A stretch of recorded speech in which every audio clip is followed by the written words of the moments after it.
Hai no tawinan kanaskumten umakutaki sagawakawapatemak.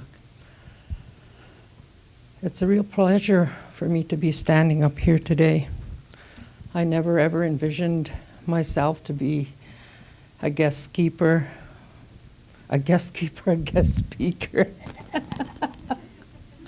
For Keepers of the Water. I'm kind of nervous. When I get a new class every fall in the school system, I always tell my students, don't be shy. Don't ever be afraid to speak. But when I get up and speak, sometimes I sometimes eat what I'm saying to the students in my classroom. Anyway, I would like to welcome all the elders who are here today. I am one of you. To the youth, there's so much to give you. We have so much knowledge that we haven't shared. And now I think it's time that I know that I have to share with the youth. You hold the future in your hands. The professors, the students, and all my relations. I would like to thank my Boro children, my grandchildren and great-grandchildren for walking with me with pride, understanding, acceptance, and love. 50 years ago, my Muslim told me a story of years to come. You see, stories were told to us as teachings. This is how legends and stories were passed down by our ancestors.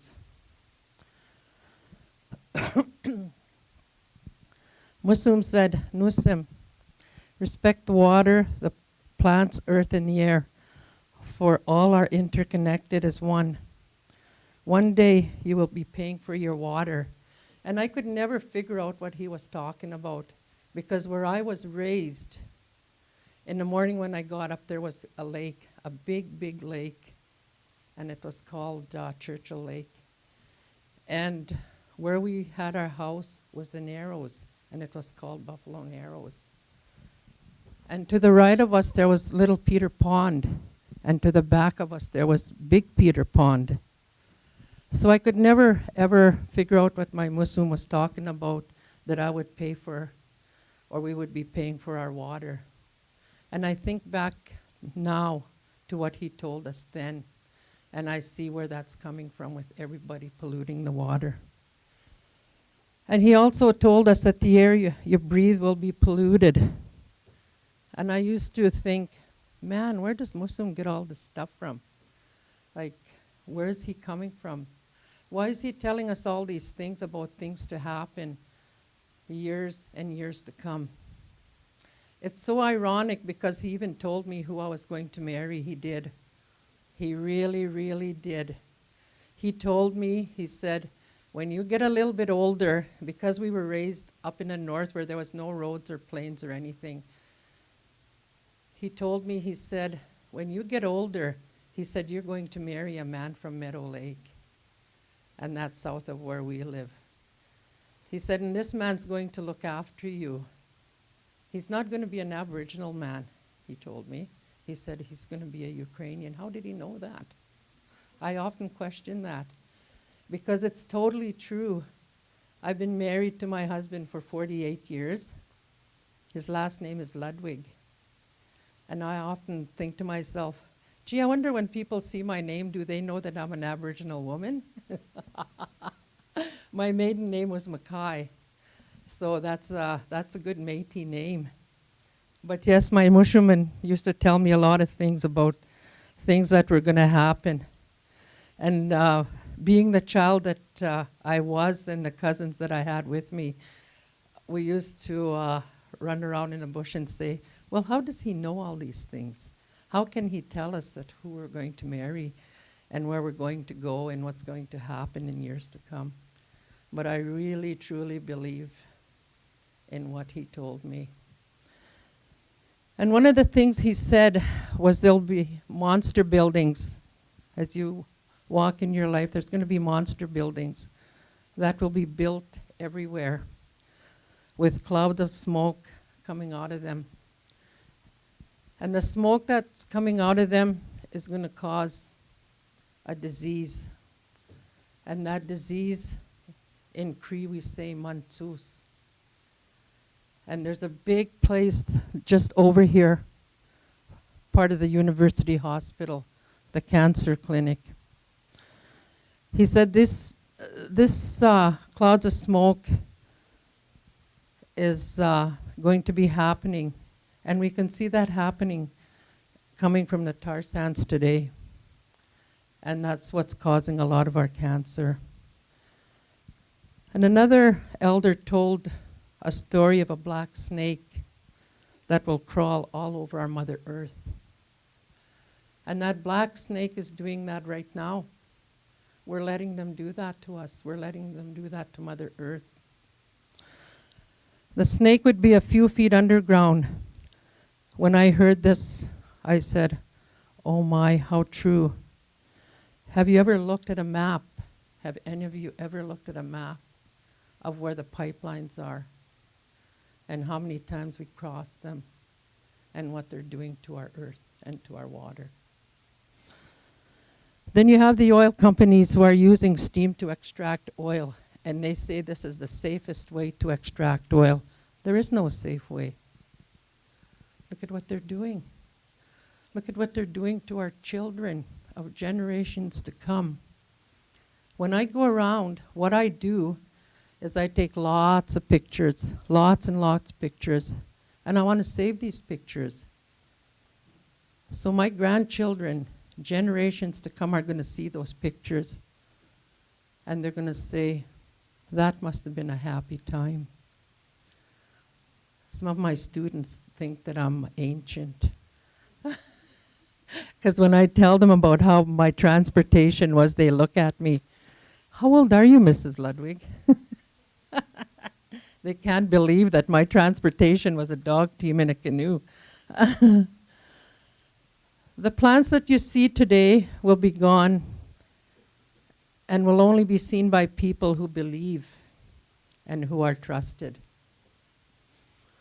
Today I look back at some of the stories Mushum told us, his grandchildren. I see where he was right in telling us the truth of what we would be walking with. We lived on a trap line far in the bush with my cousins, my aunts, and my uncles.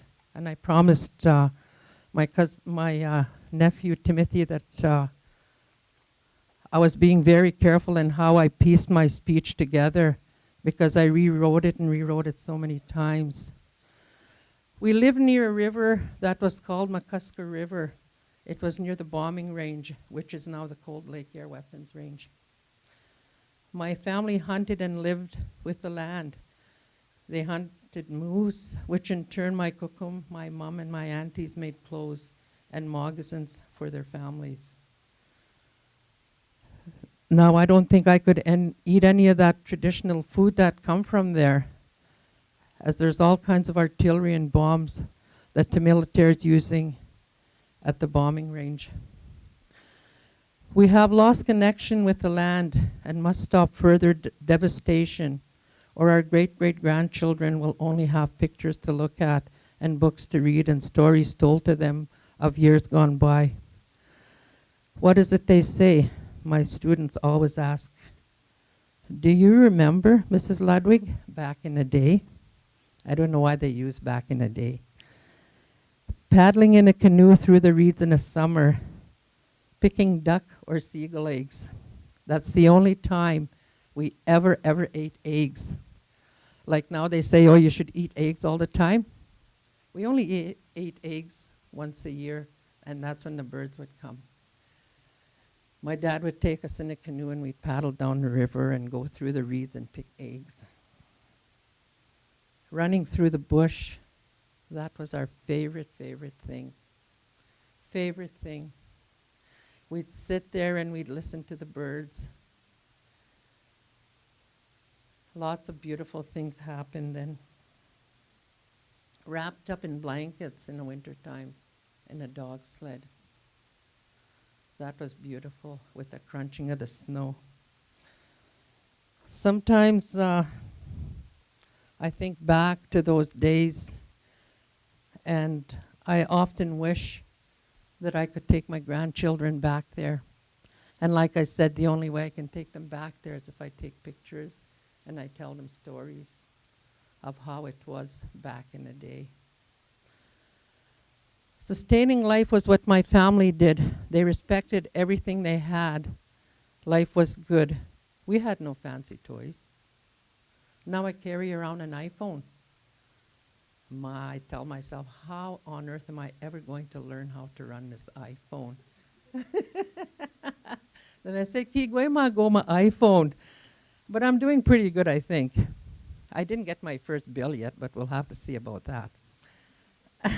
All we had were what was made for us by our parents, and they came from nature. Things were good then. Speaking our language was so very important. It was all we knew how to speak.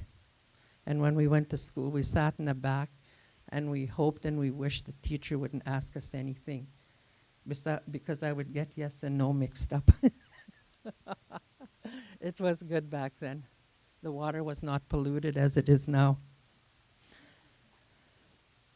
Today we don't see that too often, as the destructions of habitats, environments, places, all the plants, medicines are all at risk. We have already lost plants and knowledge through environmental changes and from activity and destruction in the wilderness by pipelines. The implications that we do not use the environment is not true. Some of us Aboriginal people use water and plants in a way of harmony, trying not to leave a trace of disturbance. When I go with my friends picking plants and roots, we offer tobacco, and we ask forgiveness of the plants, and we talk to them, and we ask permission to pick these roots to heal people. Water was a way of transportation. It's used in ceremonies, daily life, and is there for sacred purposes. Plants found in our forests are so many in numbers, we only know so few of them. And less than 1% are analyzed for Western medicines. Being the person that I am, with the knowledge that I have, sometimes I do not trust to give what I know from here, because I know that they're going to turn it around for money. And that's not what it's there for. It's there to heal the people. I cannot imagine not being connected to water, plants, earth, and air. I think sometimes that people take everything for granted. And the most thing that they take for granted is destroying our earth and making money. Muskegs, bogs clean and filter our water and are critical for maintaining clean drinking water. The plants found in the rainforest are very important. The rainforests are all over our world, even in Canada. No one owns the water. It was here before any of us. Places close to water are very sacred. Go sit by the water for healing and praying and for meditating. Many medicines grow really close to the water, and you will be sitting close to them. In Alberta, frog pans are found in 4 different directions, and frog pans are good for bladder and kidneys. Blueberry roots are good for high blood pressure. Rat root is good for sore throats and colds, and a lot of different ailments. Wild mint, if you drink that before you go to bed, it'll relax you, and it will help you sleep. And spruce gum is good for sores, and it also good for your heart. And that's what I'm going to share with you today, and that's it. No more. No, I'm just kidding. People should stop and listen to water legends. My kokum used to tell us stories about the little water people. She used to tell us that we had to respect the water, and that was one of our teachings. You don't go and disrespect the water that you're going to go walking in or swimming. because she told us that if the little water people come, some of them would take us and we'd never survive in their land. So she used to say, when you walk in water, you respect it. And a lot of us were given instructions for keeping the water and Mother Earth sacred. And one of the things that I got a quote from one of the books is what I really believe in. And it goes, we do not inherit the earth from our ancestors. We borrow it from our children. We shall look after our Mother Earth, for there is medicines for every ailment that there is on this earth. There is. My uncle used to say, for every sickness, there is medicines there. We would never damage our own mother. So why are we destroying our Mother Earth by building dams, digging up pipelines, destruction all over? And before I'm finished here, I'd like to read you another one. It's called The Spirituality of Water. And it's also another quote that I really believe in. We are born from the waters of the womb. The earth is our mother. This is our spirituality. All the rain and water running off the mountains are veins from our mother's womb that restore values and life. Keep it safe. Water is our life. In closing, I would like to thank Jessica for inviting me. Thank you, Jessica. I would also like to thank all the people who listened to what I had to say. Our gifts that we receive from Creator are sacred. We must use them wisely to protect our mother. Hi, hi. I want to say good morning to everybody. Wapa Anatsugus has blessed us with a good morning. Dansen, hello. Nanaskumpten kakio. I'm grateful to each and every one of you that came here today. And I'm really humbled. I don't know why I feel really emotional right now, but I'm really humbled that there's so many older people in here. And I'm the one who's standing here.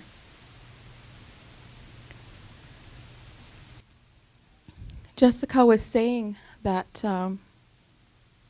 my uncle Lameman, the former chief of the Beaver Lake Cree Nation, he was chief for 35 years, one of the longest standing chiefs in Alberta. And he exemplifies, he's the epitome of what it means to be a leader. He took that stand in 2008 against the biggest industry in the world. He stood up because he had an obligation to our ancestors, to our future generations, to our one true mother, and those beings that are on Mother Earth. And that work, it's come a long way, but it's made a lot of people sick, him being one of them. And like Jessica was saying, I have an after degree in education, but my first degree is in Native Studies. And it's not by chance that I'm doing this work. I didn't choose to do it. It was given to me. And I accepted it gratefully because I was raised by an old lady. I grew up hearing those stories, making that connection to who we are as Indigenous people, eating and breathing our Indigenous ways of knowing and being. And that obligation we have as keepers of the land, stewards of the land. And if each and every one of us can take that obligation and we could carry that, there's the destruction that's happening right now, it wouldn't be the way it is. When we look at the facts, what is happening to the water? It should be common knowledge that 80% of the world's fresh water is here in Canada. That's the water we drink. That's the water that as Indigenous people, we rely on that water because it's the connection to who we are. Without that water, we lose who we are. If we don't have water, we don't have ceremony. And it's another form of the government and greed taking away from us who we are. 8.1 billion barrels of water are used every day in this industry. That's 8% of the world's fresh water every day. 4 to 6 barrels of our fresh water to 1 barrel of tar sands oil. And I'm not stupid. We all rely on this industry. We all have families to feed. I get that. I understand that. Because I stand here feeling like the biggest hypocrite. Because my husband and I tried to prove a point that we didn't need this industry living in northern Alberta. Just a few weeks ago, we had the finance company looking for our vehicle because we wanted to prove a point. Because I chose to do this work, making low-income status, instead of taking my 2 university degrees and making money. I had to give up my home and move back to the reserve. And I've done all that. I've made that sacrifice because I have an obligation to those children. I gave life to them. I brought them into this world. And they deserve to have clean drinking water and clean air to breathe. We all have that obligation. And it's not okay that it takes 4 to 6 barrels of our fresh water to 1 barrel of tar sands oil, and that 1.5 million barrels are being produced a day, and the government's proposing to up that to 7 million barrels a day. You look at the open pit mining in Fort McMurray. In 20 years, they have completely desecrated an area the size of a country, the size of England and Switzerland. The government proposes to expand that 10 times. Where does that leave us? That land is not reclaimable. The Sahara Desert in the middle of the boreal forest. Medicines that are natural to us. Radroot, like Diana was talking about. This is a natural acetaminophen. This is the cure-all. I would never be able to stand in front of people and speak the way that I do if I didn't have this. This relies on the water. It needs clean water to grow. We went in August. I went with my aunties to go and pick for the winter. I went there because I go every once in a while to Beaver Lake, out to the lake. And I put tobacco down. Because as a woman, I'm part of that circle. We're the keepers of the water. It's our obligation as women. And I go there every once in a while and I put tobacco down. And I ask for forgiveness for what we're doing. Because we're raping our own mother. And I sat there. And normally I have a PowerPoint, but I know that there's a reason why I'm not using it today. And speaking from my heart. But I sat at the water this summer. And I realized where my feet were 30 feet from the water. I'm 30 years old. When I was a child, where my feet were, that's where a water line used to be.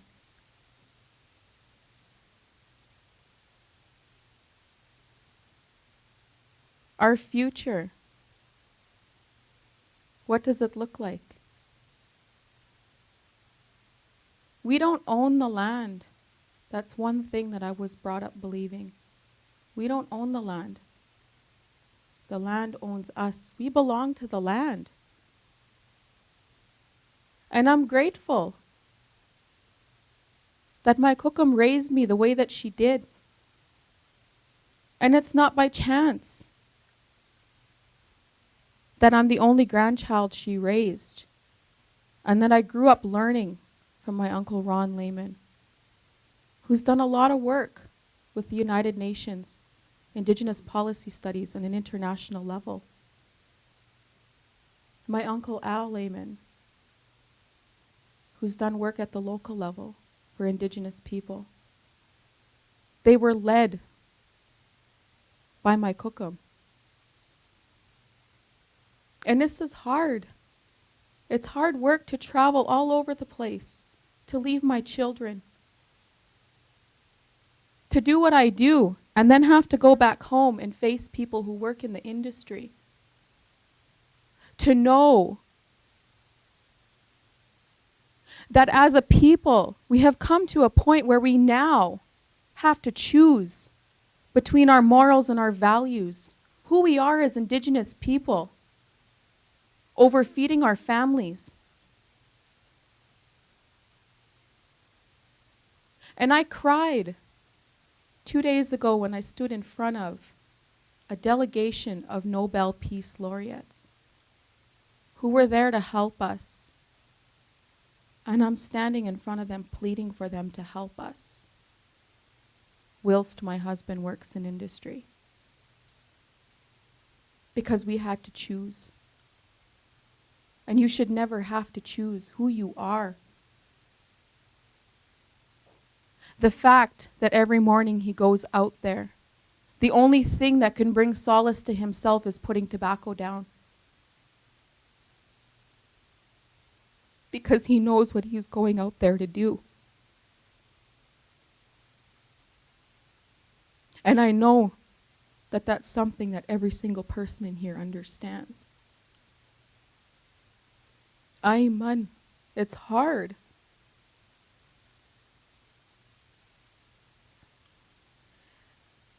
But we have documents that protect us. The Canadian government made those laws, the Constitution. But they take those laws and they break them every single day. Our treaty rights are protected under the Canadian Constitution. But our rights as Indigenous people, we were promised that as long as the sun shines, the grass grows, and the rivers flow. And as far as I can tell, that's still happening. We will always have that inherent right to go to the land, to hunt, fish, and forage. To pick those medicines that are natural to us. But we've come to a time when we're pulling fish out of the water that have cancers hanging off of them. We have an entire people in Fort Chip that are dying of cancer, a rare form of cancer that is directly linked to the chemicals used in the extraction of the tar sands. A people that are dying, fish that have cancers on them, moose that have pus bubbles under their skin,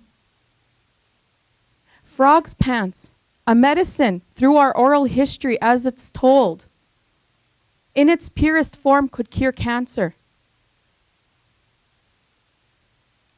And I have a friend who went out with a couple of scientists 2 summers ago out by Cold Lake, where at one time frog's pants used to grow in abundance. It took them 2 weeks to find it. The fact that we don't hear frogs anymore.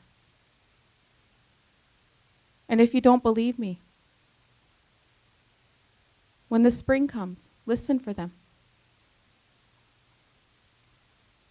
Those water beings that we rely on, those air beings, those land beings. Ducks. In the spring, that's all we used to eat was ducks for a month. I think we had duck soup twice this year. Most of the ducks that we got were infested with bugs. I kid you not. And I see old people out there shaking their heads because they know. They probably remember that time just as my uncles do. That when they could go to the slough and skim the top of the water and take their dipper and drink that water. Today, if you did that, you would die or get violently ill.